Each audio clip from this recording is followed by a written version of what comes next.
Welcome to Iconically Iconic. Hello, babes. Welcome back to the channel. If you are new, welcome.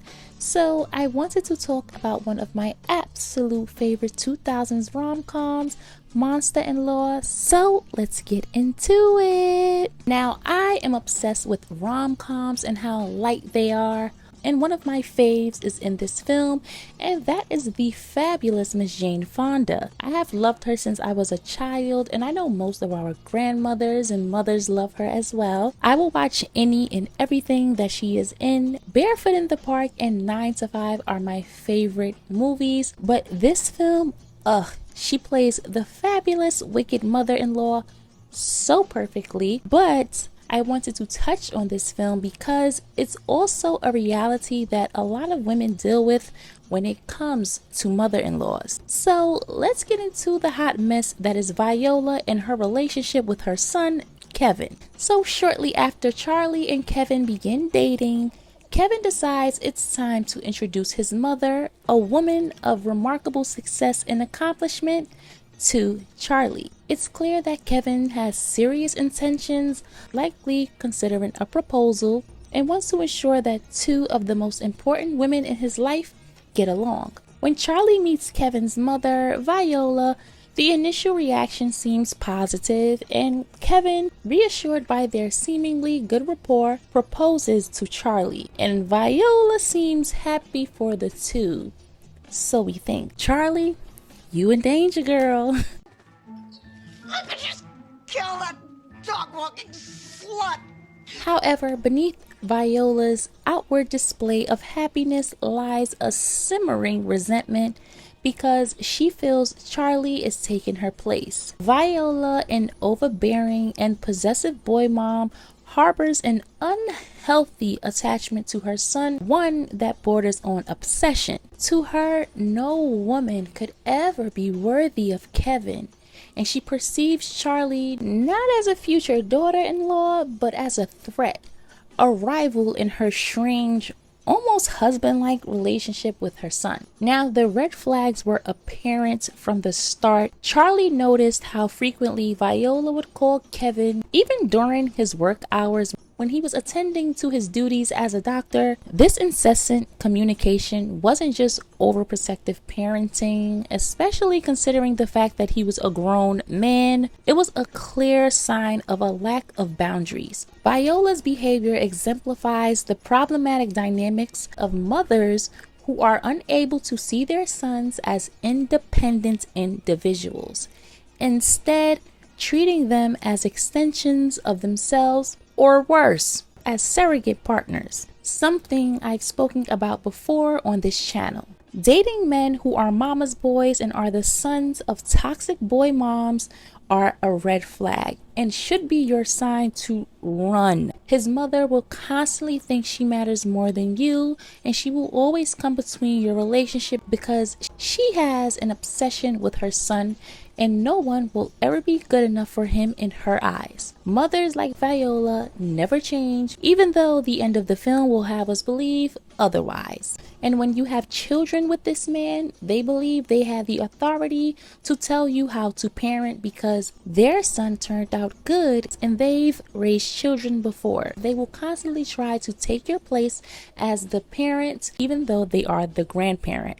Viola's obsession with her son was clear from the moment she laid her eyes on Charlie. She automatically saw Charlie as a threat. She immediately retreated to change her outfit when she saw Charlie outside getting out of the car, an unsettling act that revealed her perception of Charlie as competition rather than a potential daughter-in-law. She comes down and ignores Charlie and runs to her son to kiss him in the mouth, might I add, with her red lipstick, as a way to show dominance and as some weird way to mark him as her territory. Her relationship with her son was emotional incest. Charlie. Mom? Charlie, this is Mom. Mom, Charlie. Viola's reaction to him proposing wasn't rooted in concern for Kevin's happiness or the genuine love he shared with Charlie. Instead, it was driven entirely by her own insecurities and desires. Her actions were not just those of a protective mother, but of someone who could only see her son's relationship through the lens of her own needs. Viola went out of her way to make Charlie feel uncomfortable, deploying every tactic within her power to drive a wedge between the two. What she failed to realize, or perhaps she didn't care to consider, was that her success in breaking them up would result in her son's heartbreak. Her willingness to jeopardize Kevin's happiness for the sake of maintaining her own emotional control underscored her inability to recognize boundaries. Her hypocritical declaration that marriage is sacred, despite being married 4 times herself, highlighted not only her manipulative tendencies, but also her complete lack of self-awareness. Marriage is a sacred union that should only be entered into with the utmost care. Weren't you married 4 times?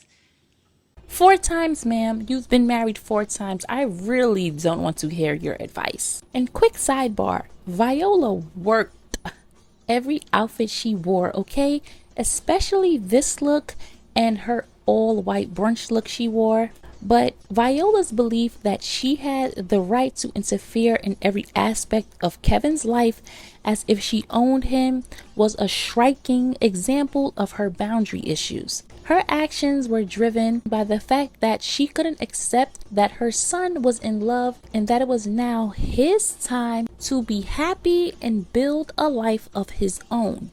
And I get it that she loved her son and was worried about him leaving her, but she had an unhealthy attachment to him, and her inability to step aside and let Kevin lead his own life demonstrated how deeply self-centered she truly was. So let's talk about Kevin. Kevin's lack of backbone was palpable in how he failed to confront his mother, Viola, about her mistreatment of Charlie. Despite being fully aware of the kind of overbearing and manipulative person his mother was, Kevin acted as if her behavior didn't exist and would call her eclectic. Yeah, no, she's not eclectic. It's something wrong with her.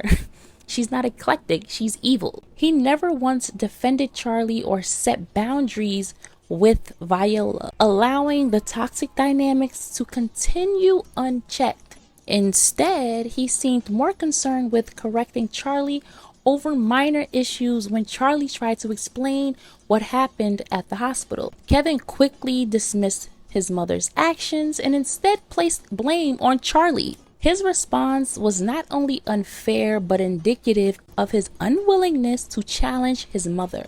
Kevin revealed just how much he had absorbed his mother's manipulative tendencies. Hold on, I didn't yell at her, and she just kept pushing and pushing and pushing. And okay, I admit it, I snapped a little bit, but I mean, what was I supposed to do? She wouldn't take no for an answer. Come on, look, you know what hard time she's been having, so she's a little difficult. Difficult?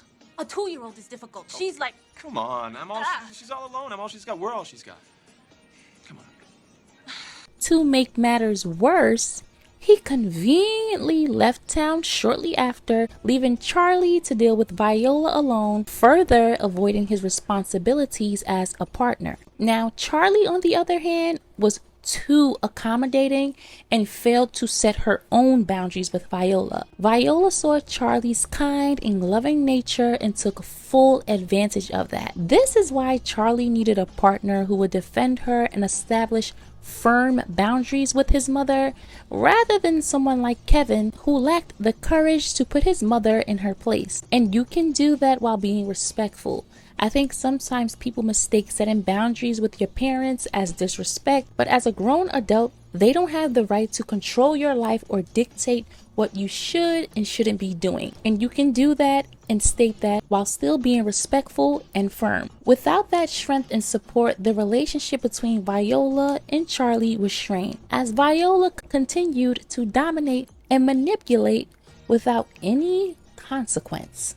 As Viola plotted against Charlie, her actions reflected the classic struggle of a mother who cannot relinquish control turning what should be a joyous occasion into a twisted game of manipulation and rivalry. Charlie's journey was bound to have challenges as she navigated not only her relationship with Kevin, but also the increasingly toxic interference of a mother who saw her as competition. I mean, Viola tried to poison her.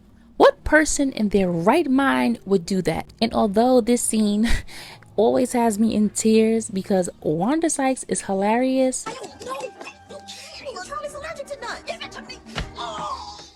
it reminds me that you really have to vet who you're marrying or family you're marrying into. Because although Kevin was a good man, his mother was wicked. Meeting a partner's family is important to see who they are and how they operate, and is the person you're dating a people pleaser? Will they defend you or will they tolerate disrespect because they're afraid of confrontation?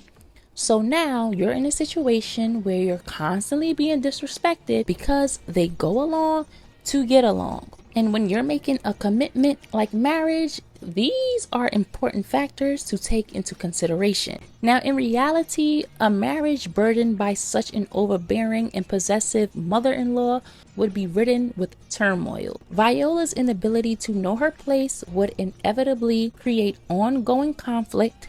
Like I said, when you factor in children, because the same way she doesn't know her place as your husband's mother, she would think she can overstep when it comes to raising your children, threatening the very foundation of Kevin and Charlie's relationship. Viola's actions serve as a cautionary tale of how lack of boundaries and an overinflated sense of ownership over loved ones can poison even the most promising of relationships if it is not nipped in the bud. In my opinion, Charlotte should have packed her bags and left Kevin and his cuckoo bird mother to their own twisted little world. Honestly, she deserved so much better than being stuck in that mess and constantly being called a tramp or slut.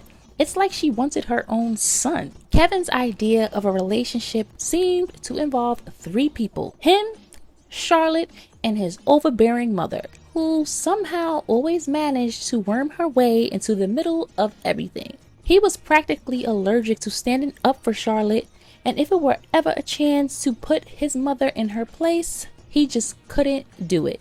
It makes you wonder how many relationships Viola had already sabotaged before this one, sending any sane woman running for the hills, because who really wants to deal with that type of mother-in-law? With Kevin's spineless behavior and Viola's relentless meddling, it's a wonder Charlotte stuck around for as long as she did. Let's be real. She deserved so much better than a man who couldn't cut the apron strings or tell his mother when to have several seats. In the end, Charlotte's real mistake was believing she would ever come first in Kevin's life when he was too busy playing mama's boy. And with that being said, this video has come to an end. Don't forget to comment, like, share, and subscribe. Let me know below which movie you would like for me to do a deep dive on next. Don't forget to turn your notification bells on so that you're always notified when I upload. And I will catch you guys in the next one.